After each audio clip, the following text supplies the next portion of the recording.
Apparently she was all into satanic rituals, and there was this church that she used to go to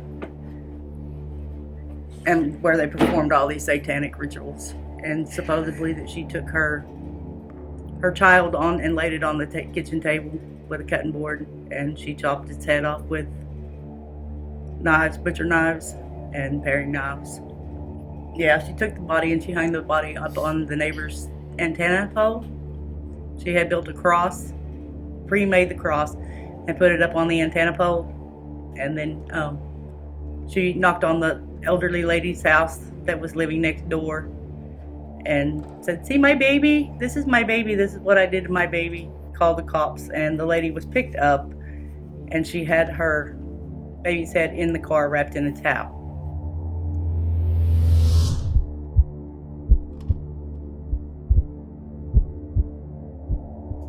We ran into this super cheap rent house. It had everything that pretty much anybody in Oklahoma would want as far as acreage, a pond, all that fun stuff. And it was a 2-bedroom and the rent was super cheap. So we thought, well, let's go and look at it. So we went and looked at it, and our first encounter with the house was it was fully furnished. It had a bed, it had a couch, it had fishing poles, all kinds of personal items from somebody that had lived there. The landlord stated that somebody had moved in and moved out about a week ago and said they no longer needed the rent house. He never came back to get his items. That was probably the first sign that we probably shouldn't rent the house, but we went ahead and did so. There was plyboard behind a fridge. So we're thinking, okay, somebody did, a crappy job fixing a hole or something. And we didn't notice until about a couple months later, it was around wintertime, we felt the breeze coming from behind the fridge.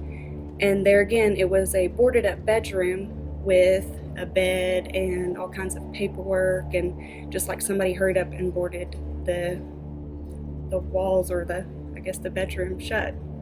We never again entered that bedroom. Really creepy vibes out of it. The day we moved in, we moved all of my daughter's items in as far as toys, her little toddler bed, all that fun stuff. My daughter never once, the whole time we lived there, stayed in her room. She was too scared to go in there. And I felt the same vibe from it, therefore I never made her sleep in her bedroom. Oh. Yes, ma'am. My room, the light was off once and the door was open. And every time we would look at that room, it would have you would have a feeling that a face was looking at you. It just really felt like somebody was staring at you, and like an intense, threatening stare. Of course, nobody's there. You definitely weren't alone. I would have my mom go get my toys for me because I would just tell my mom I couldn't go back there. We drug her bed into our bedroom, and she slept there for the duration of us staying in the house. Maybe about a week or so after we moved in, that's when Lindsay started having a friend, and she would talk to him and play and run, and just like somebody's right there beside her. But me as a mom, I thought, okay, she's an only child, she's going to get an imaginary friend. And I didn't have a concern until she told me that he had a boo-boo on his neck. He would have a cut on his neck, and it would always bleed. And I would always ask him, "Are you all right?" He'd say yes, and he would play. I didn't mind it. I just told Mom. That's when I started getting concerned. Lindsay would get out of her bed and stare at me blankly for 10-15 minutes while I'm begging her to answer me or move or blink or something. She wouldn't do any of the above.